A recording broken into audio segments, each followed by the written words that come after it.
Bakit ginanyan ako nila, ma'am? Nanay Maria, ano ang ginawa sa inyo ng mga anak ninyo?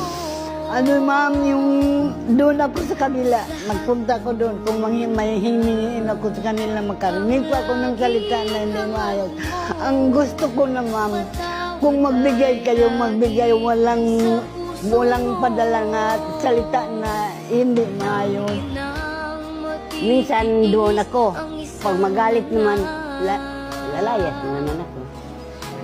Sabi ko pa nga sa sarili ko, mabuti pa mamatay na lang ako na hindi ako Maging pabigat. hindi ako magpabigat sa kanila.